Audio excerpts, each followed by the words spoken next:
Assalamualaikum warahmatullahi wabarakatuh. Yang saya takdimi pengasuh Pondok Pesantren Zainul Hasan Genggong, yakni Kiai Haji Muhammad Hasan Mutawakkil Allah SHMM, dan yang saya hormati Bapak Rektor Universitas Islam Zainul Hasan Genggong, yakni Bapak Abdul Aziz Wahab BAMAG, dan yang saya hormati Bapak Dekan Fakultas Ekonomi Bisnis Islam, yakni Bapak Nuntufa AME, dan tidak lupa pula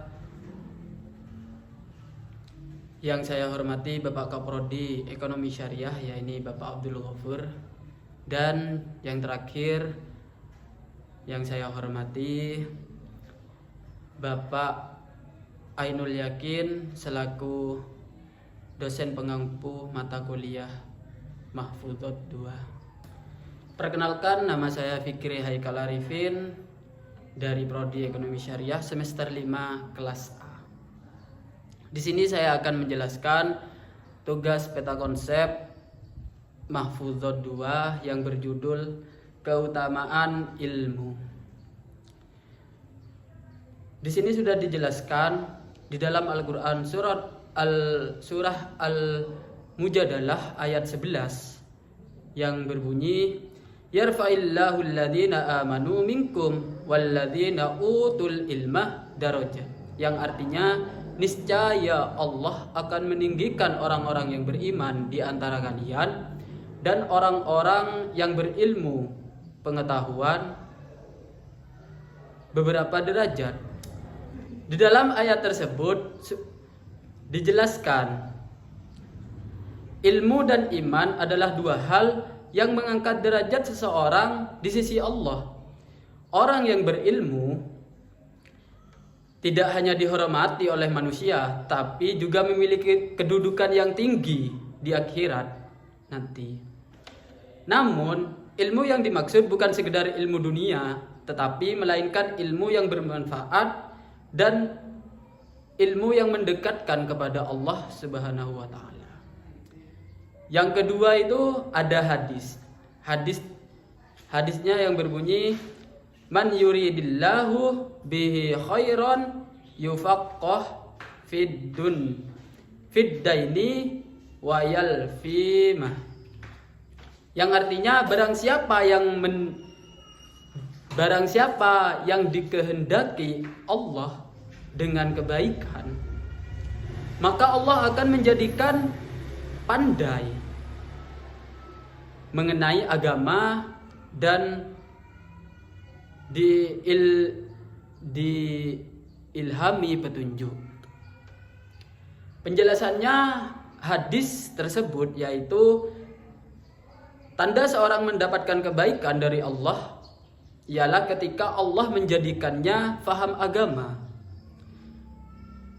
Faham agama tersebut yaitu orang yang tidak hanya berilmu tapi juga diberi kemampuan memahami dan mengamalkan ilmu tersebut dengan benar dan sesuai dengan syariat-syariat Islam. Yang ketiga atau yang terakhir yaitu ada dari qaul ulama, yaitu ilmu yu'ti wala ya'ti, yang artinya ilmu itu didatangi, bukan ilmu yang mendatangi. Penjelasannya itu jika seseorang ingin berilmu, maka ia harus berusaha mencarinya. Ada pepatah yang mengatakan carilah ilmu sampai ke negeri Cina, kejarlah ilmu sampai ke negeri Cina.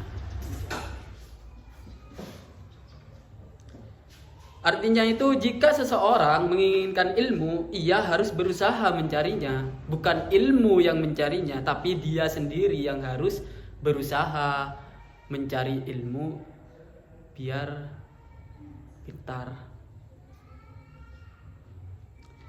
Dengan datang, contohnya itu dengan datang ke majelis atau membaca buku, terus berguru, contohnya sekolah, dan mencari ilmunya dengan bersungguh-sungguh dan benar. Ilmu tidak akan datang dengan sendirinya kepada orang yang malas, tapi ilmu akan datang kepada orang-orang yang bersemangat untuk mencari ilmu tersebut. Kesimpulannya dari video ini, kesimpulan dari peta konsep ini ialah ilmu adalah karunia terbesar dari Allah yang meninggikan derajat manusia, dan Allah memberi pemahaman agama kepada siapa yang dikehendakinya dengan kebaikannya. Dan yang terakhir, untuk mendapatkan ilmu, seseorang harus berusaha mencarinya dengan sungguh-sungguh, bukan hanya berharap tanpa tindakan. Sekian dari saya, kurang lebihnya mohon maaf sebesar-besarnya. Wassalamualaikum warahmatullahi wabarakatuh.